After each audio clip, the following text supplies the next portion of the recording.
복된 주일 우리 오늘 같이 살펴볼 성경 본문 말씀은 다니엘서입니다. 다니엘서 10장 11절에서 14절 같이 살펴보겠습니다. 다니엘서 10장 11절에서 14절입니다. 우리 같이 함께 합독하겠습니다. 내게 이르되 큰 은총을 받은 사람 다니엘아, 내가 내게 이르는 말을 깨닫고 일어서라. 내가 내게 보내심을 받았느니라 하더라. 그가 내게 이 말을 한 후에 내가 떨며 일어서니 그가 내게 이르되 다니엘아, 두려워하지 말라. 내가 깨달으려 하여 내 하나님 앞에 스스로 겸비하게 하기로 결심하던 첫날부터 내 말이 응답받았으므로 내가 내 말로 말미암아 왔느니라. 그런데 바사 왕국의 군주가 20일 동안 나를 막았으므로 내가 거기 바사 왕국의 왕들과 함께 머물러 있더니 가장 높은 군주 중 하나인 미가엘이 와서 나를 도와주므로 내가 마지막 날에 내 백성이 당할 일을 내게 깨닫게 하려 왔노라. 이는 이 환상이 오랜 후의 일임이라 하더라. 아멘. 우리 무엇을 구할 것인가? 어떻게 구할 것인가? 라는 제목으로 다니엘서 10장 11절에서 14절 말씀 함께 살펴보겠습니다. 우리가 하나님의 말씀을 읽는다라고 할 때에 이것은요, 성경을 읽는 것을 말하는 거예요. 우리가 하나님의 뜻을 구합니다 라고 하고 하나님의 말씀을 듣습니다 라고 말할 때에도 똑같은 방식으로 성경 읽는 것을 말하는 것입니다. 하나님의 말씀을 듣습니다 라고 말하면서 성경으로부터 멀리 떨어져 있거나 하나님의 말씀을 들었습니다 라고 말하는데 성경의 교훈에 일치하지 않는다 라고 하면 우리는 의심해야 하는 거예요. 그리고 100% 그건 하나님의 뜻이 아닙니다. 왜냐하면 성경에 수많은 역사, 수많은 시간이 있었잖아요. 그때의 모든 선지자들이 다 똑같은 이야기를 했어요. 그걸 성경의 내적인 충족성이라고 말하는 거예요. 선지자들은 나 하나님의 사람입니다 라고 도장 찍고 나타나지 않았고요. 문신 새기고 나타나지 않았어요. 그들이 고백했던 모든 말들 속에 이전에 그리고 이후의 선지자들의 말과 똑같은 이야기가 반복되고 있고 똑같은 하나님의 관점이 드러나고 있다는 사실로부터 그가 하나님의 사람이다라고 하는 걸 자증하는 겁니다. 자증이라는 말은 스스로 증명한다라고 하는 거예요. 하나님께 속한 사람은 하나님께 속했다라고 하는 사실을 스스로 증명합니다. 누가 여기에 대해서 인준서를 끊어줄 필요도 없고요. 누가 여기에서 도장을 찍어줄 필요도 없는 거예요. 그가 살아낸 모든 이야기들 속에 그가 남겼던 마지막 호흡 속에 하나님과 동행했던 흔적들이 남아있게 됩니다. 다른 종교에서 종교 활동을 할 때 이런 것들을 하게 되죠. 이 알갱이들이 여러 개 뭉쳐있는 나무로 된 팔찌 같은 것들을 하나씩 굴리는 일을 하게 됩니다. 그리고 또 뭘 하게 되죠? 절을 반복적으로 하게 되죠. 그리고 그 횟수와 그 시간이 길어지면 길어질수록 종교심이 깊다라고 표현을 합니다. 시간에 비례하고 또 활동의 반복성에 비례하는 의미로 신앙의 깊이를 말한다라고 하는 거예요. 기독교는 어떨까요? 기독교는 시간이나 반복된 행위로서 신앙의 깊이를 표현하지 않습니다. 그러면 어떻게 그 신앙의 깊이를 표현할까요? 신앙의 깊이를 표현하는 방식은 조금 전에 말씀드렸던 것처럼 그의 말과 그의 삶의 향기 가운데에 얼마나 예수님을 드러내고 있느냐, 바로 거기에 신앙의 깊이가 들어있는 거예요.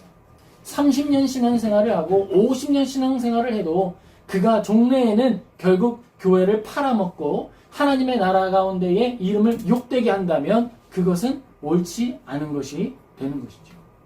하나님을 믿는다라고 하면 하나님 앞에 회개함의 깊이가 날로 새로워지는 것이고 그의 언어의 습관 가운데 나타난 거룩함이 향상되어야 하는 거예요. 예전에는 한두 마디만 듣고 화를 내고 부딪히는 성격이었다면 후에는 그 모든 천하만민들이 대적한다 하더라도 주님 앞에 그들의 죄를 대신하여 무릎 꿇고 기도할 수 있는 사람이 되어야 하는 것입니다. 대표적인 사람 누구죠? 모세이죠. 처음에는 어떻게 했죠? 자기의 죄를 드러내고 네가 뭔데 우리를 판결하느냐? 네가 다른 사람을 죽였던 것처럼 나도 죽이려 하느냐? 라고 하는 말에 찔려서 도망가기도 했고 그렇게 사람을 공격해서 죽이기도 했던 모세가 나중에는 어떻게 되죠? 나중에는 모세를 향해 공격하는 한 지파의 우두머리들을 향해서 하나님 앞에 대신 회개하고 도움을 구하기도 합니다. 또 오히려 이렇게 말하기도 하죠. 하나님의 생명책에서 나의 이름을 지워주십시오. 왜죠? 저는 홀로 가는 것을 원하지 않습니다. 이들이 가는 것을 하나님이 기뻐하지 않으신다면 제 이름도 같이 지워주십시오. 이렇게 하는 거예요. 이러한 모습을 통해서 우리는 하나님 앞에 우리의 신앙의 깊이가 성장하고 있다라고 하는 것을 알게 되는 거예요. 제가 이렇게 말씀드리는 이유는 뭐냐면요. 우리가 이 시대에 살아갈 때 우리는 지금 시간을 많이 가지고 있죠. 그런데 직장 생활을 치열하게 하는 분들 중에서 또 3교대, 2교대로 일하는 분들 중에서 기도하고 싶은 마음이 너무나도 있지만 기도하지 못해 안타까워하는 사람들이 우리 주변에 있다는 거예요. 실제로 저도 경험을 해봤죠. 하나님을 만나고 싶고 찾고 싶지만 도저히 그렇게 할 수 없는 인생의 환경, 그 무게가 주어질 수 있다라고 하는 거예요. 그러면 그의 신앙은 성장하지 않는 것인가? 우리가 성경을 읽을 때 발견하는 이야기들이 있었죠. 바리새인이 나팔을 불고 구제하며 그리고 세리를 향해 손가락질하며 말하기를 뭐라고 했죠? 하나님, 저는 얘처럼 죄 안 지었으니까요. 제가 하는 기도 들어주세요. 라고 말하는 사람이 있었고, 세리는 어떻게 했죠? 감히 하늘을 바라보지도 못하고 주여 내가 죄인입니다 라고 탄식했습니다. 그때 예수님이 말씀하셨죠. 너희들 중에서 저 바리새인이 아니라 저 세리가 이 시간 의롭다함을 받고 돌아가느니라 라고 성경이 기록하고 있습니다. 성경에서 이야기하는 신앙의 깊이, 하나님을 닮아가는 것, 그것은 시간에 비례하는 것이 아니고 종교성에 비례하는 것이 아니고 삶의 태도에 비례한다라고 하는 것을 잘 기억해야겠습니다. 다니엘은 성경을 읽는 사람이었습니다. 그는 성경을 통해서 하나님의 뜻이 무엇인지 분별했습니다.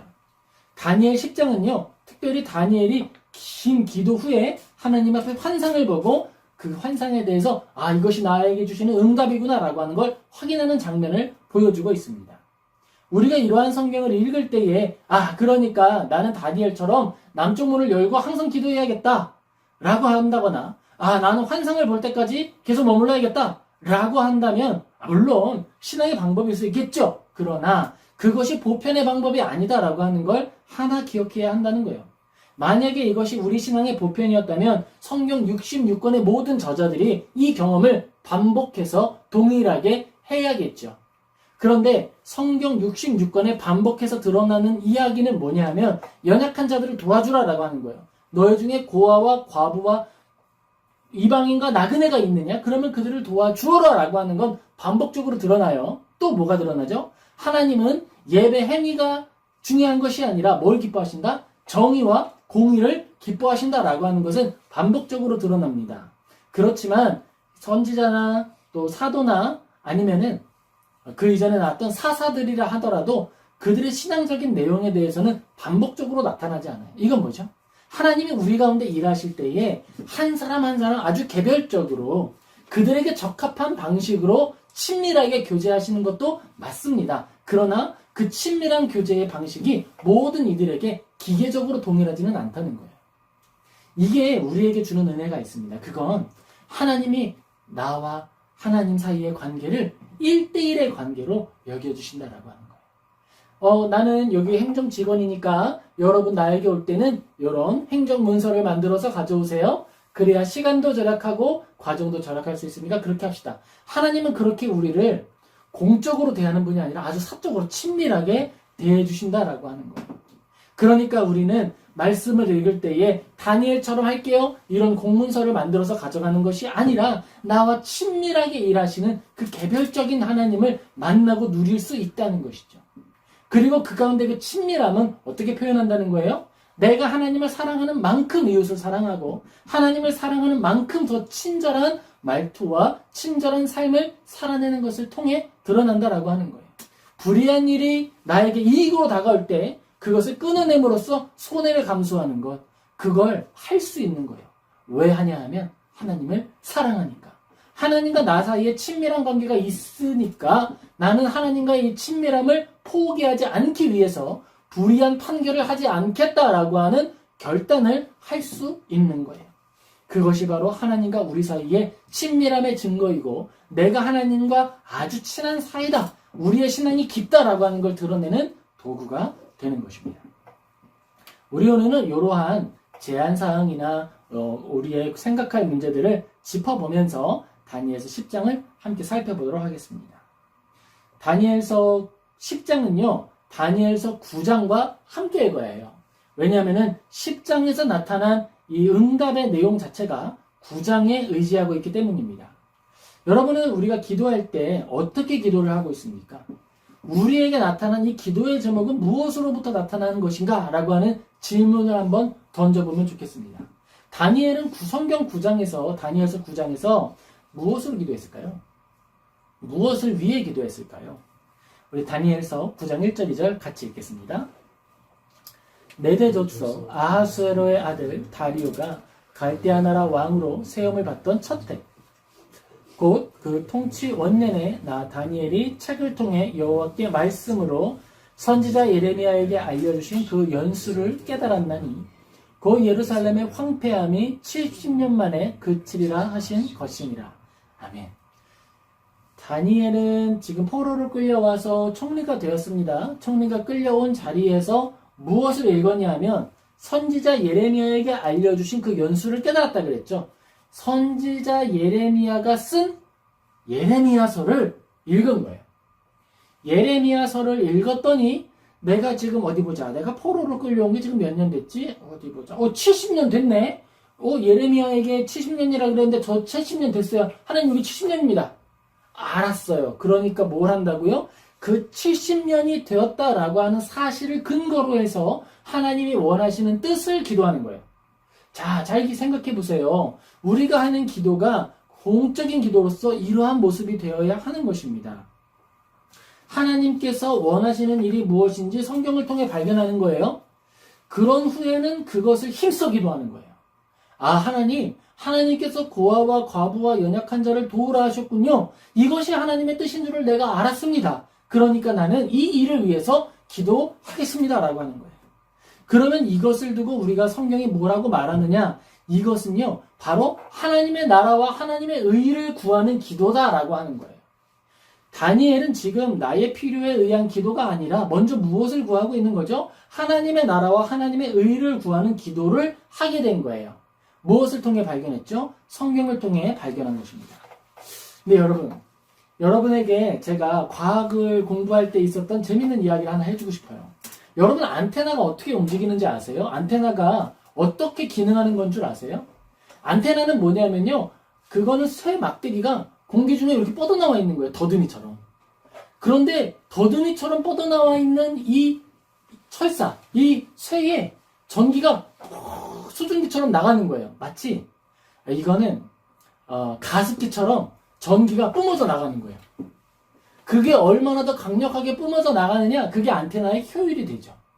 그렇게 뿜어져 나가잖아요. 그러면 그 뿜어져 나간 전파가 그 스프레이처럼 뿜어져 나간, 가습기처럼 뻗어나간 전기들이 신호를 가지게 되는 거예요. 막 흔들리면서 신호를 가지게 돼요. 그러면 그걸 어떻게 잡죠?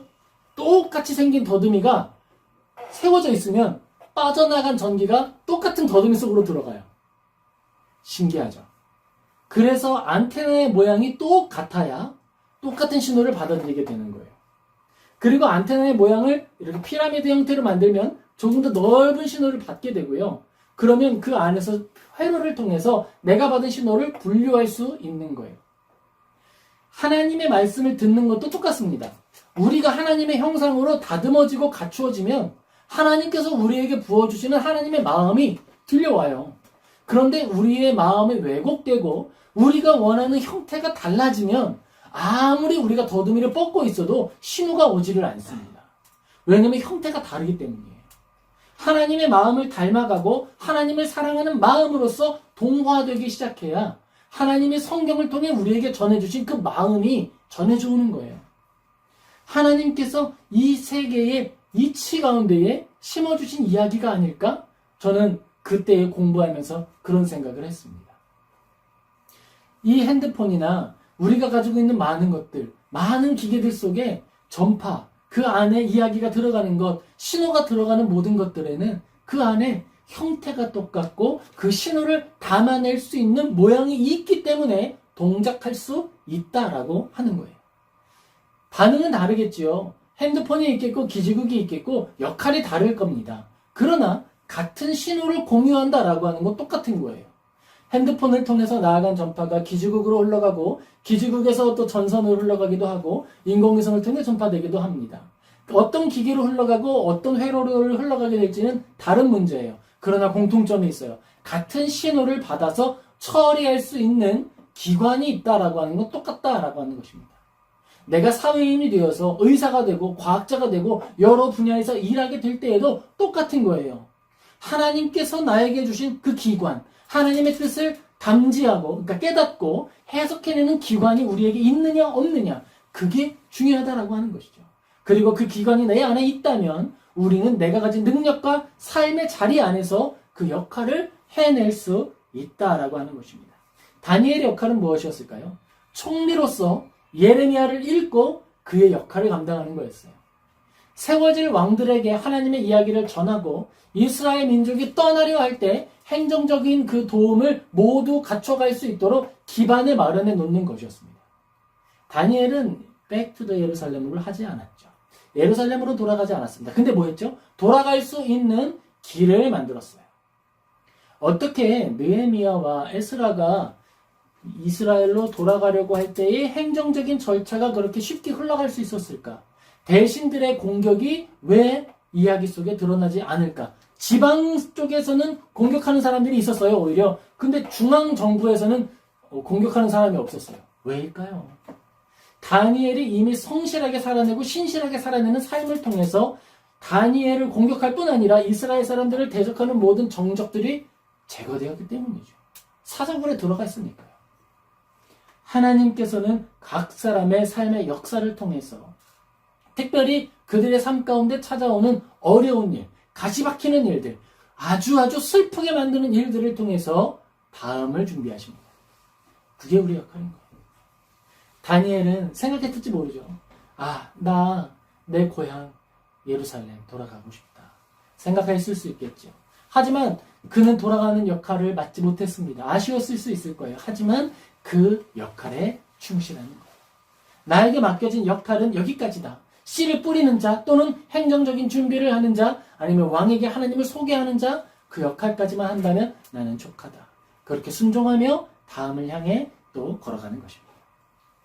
하나님의 뜻 그리고 그 뜻을 분별한 후에 기도하는 사람 바로 그가 다니엘이었습니다. 사랑하는 성도 여러분, 우리 모두가 성경을 통해서 하나님의 뜻을 분별하고 먼저 그의 나라와 의를 위하여 기도하는 복된 성도님 되시기를 예수님의 이름으로 축복합니다. 아멘. 그러면 어떤 것이 하나님의 나라와 그의 의와 공의를 구하는 것입니까? 라고 질문할 수 있겠죠. 좋은 질문이에요.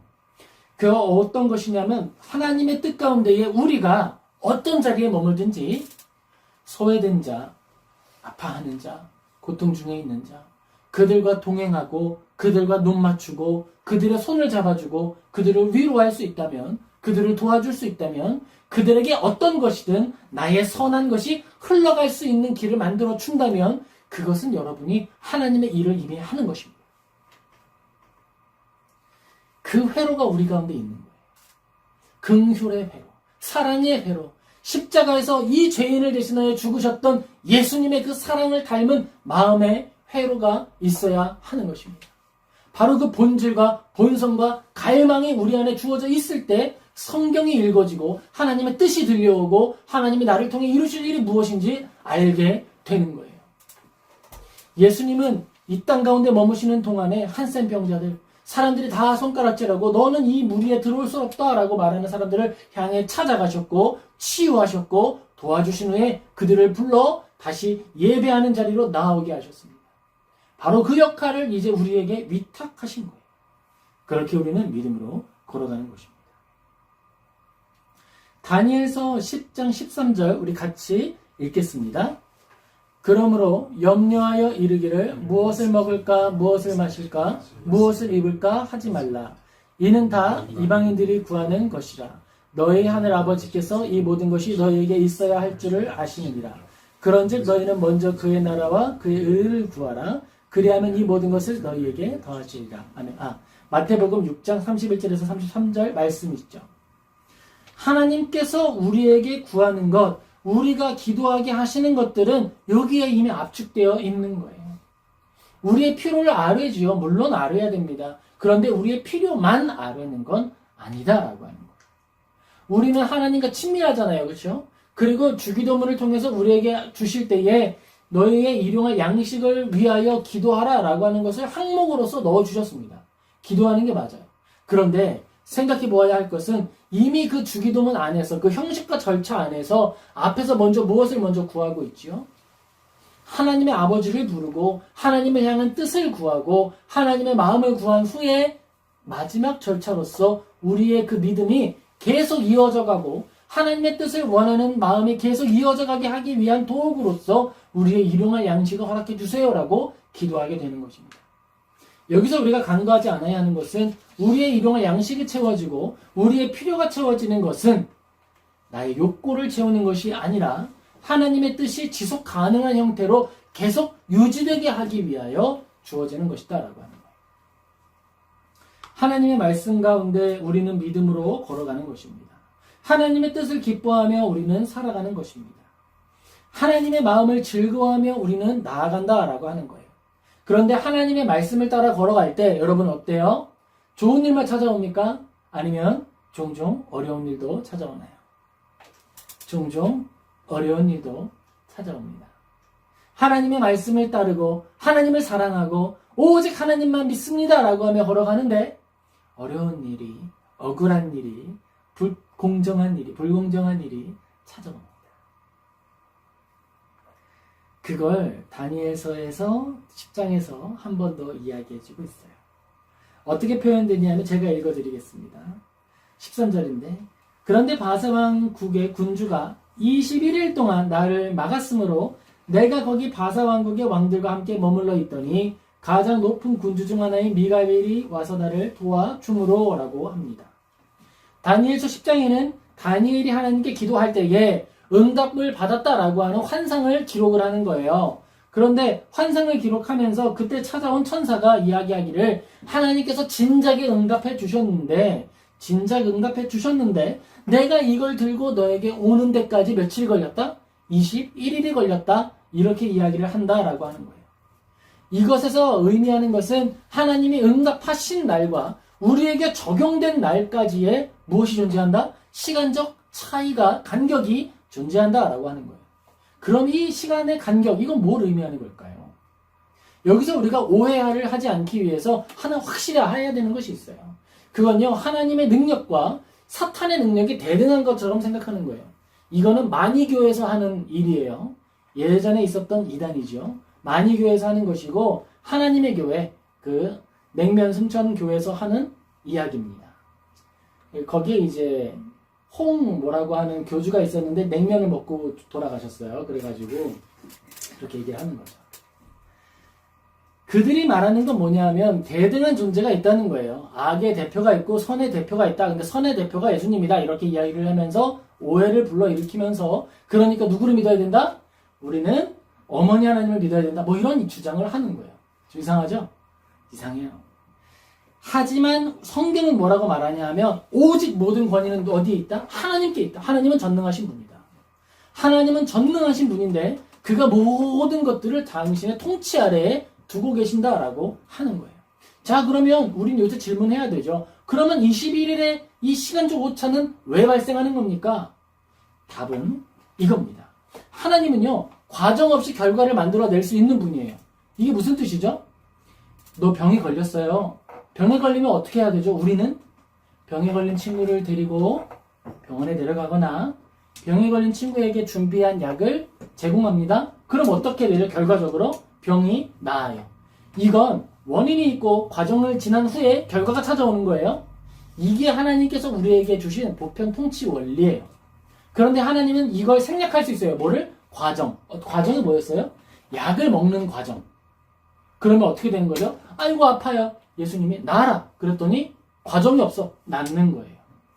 하나님은 과정 없이 결과를 만들어내실 수 있어요. 언제 그렇게 행하셨죠? 창조의 순간에 그렇게 하셨습니다. 빛이 있으라. 그랬더니 빛이 어떤 형태로 만들어졌는지 과정이 생략되고 빛이 나타났습니다. 하나님께서 7일 동안의 모든 세계를 만드실 때에는 과정을 생략한 하나님의 순수한 결과의 창출이었어요. 우린 그걸 보고 있죠.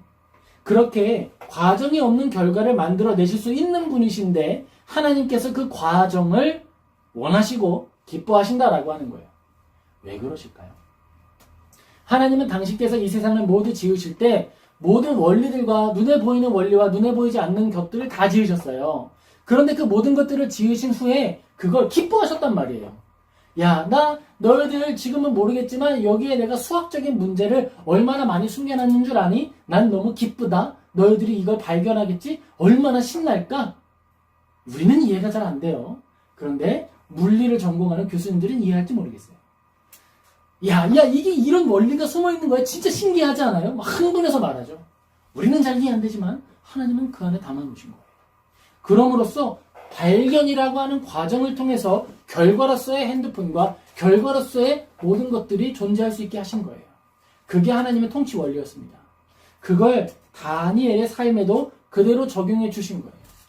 다니엘이 기도하기 전에 응답하실 수 있겠지요. 이스라엘 사람들이 왕을 통해 예루살렘으로 돌아간다라고 하는 과정을 생략하고 눈을 딱 떴더니 이스라엘 사람들이 바로 어디에 있는 거예요? 예루살렘에 짜잔! 예루살렘 성벽이 망가져 있었는데 예루살렘이 하룻밤 눈 딱 떴더니 짜잔! 완성돼 있고. 과정을 생각한 결과를 하나님이 만들어내실 수 있어요. 그런데 하나님은 그렇게 하기를 기뻐하지 않으시고 과정이라고 하는 여정 속에 초대하여 주시는 거예요. 누구를요? 우리들을요. 그리스도인들을 초대해 주시는 거예요. 하나님은 사랑하는 사람들을 초대해 주시는 거예요. 하나님이 일하시는 모든 역사 가운데에 그리스도인이 동행할 수 있고 동역할 수 있는 자리는 어디밖에 없습니까? 과정밖에 없습니다. 우리가 하나님의 일에 개입하고 하나님의 일에 협력하고 하나님 감사합니다라고 고백할 수 있으려면 과정의 영역밖에는 없다라고 하는 거예요. 근데 다니엘은 어떻게 그 자리에서 협력하고 있었죠? 기도라고 하는 형태로 하나님의 뜻이 그에게 전달되는 21일 동안에 협력한 거예요. 사랑하는 성도 여러분, 이걸 잘 기억하시기 바랍니다. 우리가 하나님의 일을 할 때에 어떻게 이룰 것인가, 내 손과 발을 통해서만 이룰 것인가, 그게 아니다라고 하는 거예요. 다니엘처럼 21일 동안 하나님의 뜻이 오기까지 기도하고 구하는 것, 그 자리, 그 일, 그 과정 자체가 무엇이었다? 하나님의 일하심, 그 응답을 마주하는 일에 협력하여 동행하는 것이다 라고 하는 걸 우리에게 알려주고 있는 거예요. 사랑하는 성도 여러분, 우리는 하나님과 함께 걷는 사람입니다. 하나님 앞에 기도하는 존재들이에요. 그리고 하나님의 뜻에 순종하는 자들입니다. 무엇을 구할 것인가? 어떻게 구할 것인가? 그것은 먼저 하나님의 뜻과 그의 나라를 구하는 것입니다. 그리고 그것을 구하는 과정 가운데에 내가 능력이 없어서 손과 발로 행할 것이 없다 할 때에 난 할 수 없으니까 아무것도 구할 수 없어가 아니라 무엇을 할 수 있다는 거죠? 기도함으로써도 그 과정에 협력할 수 있다라고 하는 것을 기억하시기 바랍니다. 그러므로 우리는 선한 의지를 가지고 기도할 수 있다라고 하는 거예요. 기도가 능력이다라고 하는 말을 우리가 어떻게 할 수 있습니까? 라고 말하면 이 말을 하면 되는 거예요. 하나님은 우리의 기도를 기뻐하신다. 왜냐? 우리가 당신의 뜻 가운데의 과정으로서 동역하기를 기뻐하시기 때문에, 우리를 그 자리에 초대하여 주시기 때문에 우리는 기도하는 것이 옳다라고 말할 수 있다라고 하는 것입니다. 우리는 기도해야 됩니다. 또한 살아내야 하죠. 그리고 그 모든 과정이 하나님 앞에 올려드리는 삶의 예배다, 제사다, 예물이다라고 하는 것도 기억하시기 바랍니다. 하나님께 기도를 드리면 그게 어떻게 예물과 같이 쓰이는 것일까요? 우리가 하나님께 재정을 올려드리면 그게 어떻게 하나님께 아름답게 쓰이는 것일까요? 하나님은 은행 계좌도 없으시고 하나님은 돈을 소비하지도 않으시는데 그 모든 것들이 하나님의 일에 어떻게 협력하는 일이 됩니까? 기도와 마찬가지인 거예요. 하나님의 뜻, 하나님이 가지고 계시는 그 궁극적인 뜻의 과정으로서 협력하는 것이죠. 교회가 세워지고 복음이 전파되고 다음 세대를 향해 복음이 흘러가는 것, 그 일에 내가 기여하고 거기에 내가 동행하는 것을 통해서 하나님의 뜻이 이루어져 가는 거예요. 우리가 다음 세대를 향해 무언가를 심고 다음 세대를 향해 무언가를 흘려보내는 것, 그 과정 자체가 하나님의 뜻에 협력하는 일이 된다라고 하는 것입니다. 비록 다니엘이 기도할 때에 기도했지만 결과로서 예루살렘에 가는 일에 참여하지는 못했어요. 그러나 그는 예루살렘에 가는 모든 과정 가운데 뭐 했습니까? 협력했다라고 하는 거예요. 과정으로서 하나님의 일에 동행했다라고 하는 일을 이야기하는 것입니다. 사랑하는 성도 여러분, 우리는 하나님의 뜻에 맞추어가는 사람들입니다. 하나님의 뜻에 협력하는 사람들입니다. 우리는 하나님의 일을 이루는 과정이에요. 내 인생은, 우리의 인생은 하나님의 뜻이 이루어지는 배경이 되는 것입니다. 그래서 제가 여러분께 종종 이야기하죠. 우리의 인생을 뭐에 비유했죠? 캔버스에 비유하는 이야기를 많이 했었습니다. 거기에 그림을 그려나가는 것이라고 표현을 했어요. 그림을 그려가는 과정 자체가 하나님께 올려드리는 예물이라고 표현을 한 겁니다. 그러한 관점에서 여러분이 드리는 시간, 그것이 바로 하나님께 올려드리는 예물이 된다라고 하는 거예요. 여러분, 빌 게이츠라고 하는 사람이 있잖아요. 윈도우즈를 만든 사람이에요. 컴퓨터에 이제 그 시스템을 만든 사람이기도 하죠. 그 사람의 시급은 얼마일까요? 그 사람이 가지고 있는 시급은 얼마일까요? 그렇다면 그 사람이 성장하기까지 사용했던 어린 날의 시급은 얼마일까요? 바로 그 가능성의 시간을 이야기하는 것입니다. 아, 나는 아직 어리니까 하나님 뜻에 협력하기 어렵지. 나는 아직 부족하니까 하나님의 일을 하기 어렵지. 아니요, 여러분. 여러분이 선한 것이 무엇인지 생각해보는 그 자체가 하나님의 일에 협력하시는 거예요. 어린 날의 다니엘처럼, 어린 날의 위대한 존재처럼 여러분은 그 시간을 하나님께 봉헌하여 드리는 것이고 올려 드리는 것입니다. 그리고 과정으로서 하나님의 뜻에 협력하는 거예요. 결과는 주님께 달려있지요. 하지만 그 과정으로서 하나님이 부르신 초대에 응하게 되는 것입니다. 저도 그렇죠. 하나님께서 불러주신 그 결말이 어떤 것인지 알 수 없으나 그 과정으로서 모든 순간에 충성하고 모든 순간에 최선을 다하는 오늘을 살아가고 있는 거예요. 예배드리는 사람이 없을 때에도 100명, 1000명이 모일 때와 똑같은 수준의 겸비함으로 준비하고 하나님 오직 한 분만을 예배하며 나아가는 것, 바로 그러한 과정을 통해 하나님이 이루실 하늘의 뜻, 그 결과에 동역한다 라고 하는 것입니다. 사랑하는 성도 여러분, 기도는 하나님의 뜻과 연합되어야 합니다. 하나님은 이미 우리에게 필요한 것이 무엇인 줄을 알고 계십니다. 그러니까 예수님께서 담대하게 이렇게 알려주신 거죠. 그런즉 너희는 먼저 그의 나라와 그의 의를 구하라. 그리하면 이 모든 것을 너희에게 더하시리라. 우리는 하나님의 뜻이 이루어지게 되기를 원합니다. 하나님의 뜻은 성경의 결과로서 적혀 있어요. 하나님이 궁극적으로 원하는 결과가 무엇인지, 목적지가 무엇인지 정해져 있고 기록되어 있습니다. 그러니까 우리는 기도할 때 정해진 그 결과를 두고 기도하는 거예요. 이렇게 기도하는 거죠. 하나님, 이 결과에 제가 협력하기를 원합니다. 이 땅에 살고 있는 고아와 과부, 나그네와 이방인, 그들을 돕고 섬기는 교회가 되기를 원합니다. 그것이 하나님의 뜻인 줄 믿습니다. 라고 하는 결과를 향해 하나님의 뜻과 그의 나라를 구하는 기도를 올려드리는 거예요. 그리고 우리가 올려드리는 기도가 삶으로 나타나는 거예요. 과정이 되고 그 과정으로서 우리가 쓰임받는 것입니다. 어떤 이들은 느헤미야와 에스라 같이 쓰임받을 거예요. 사람들을 이끌고 직접 예루살렘에 가서 하나님의 성전을 재건축하는 그 일을 위하여 쓰임받을 것입니다. 어떤 사람들은 다니엘처럼 쓰임받을 거예요. 그들이 떠나려고 할 때 정치적인 어려움이 없도록 돌보아주고 떠나갈 수 있도록 왕의 그 허락을 구하는 통로가 되어주는 일로 쓰임받을 수도 있습니다. 어떻게 쓰임받을지 모르겠지요. 그러나 우리가 기도할 때 쓰신다라고 하는 거예요. 기도할 때 쓰신다라고 하는 건 이러한 과정 가운데에 할 수 있는 말이에요. 기도할 때 쓰임받습니다. 사랑하는 성도 여러분, 쓰임받기를 기대하며 기도하시기를 예수님의 이름으로 축복합니다. 아멘. 우리가 오늘 말씀을 정리하며 몇 가지 교훈을 우리 마음에 좀 새기기를 소망합니다.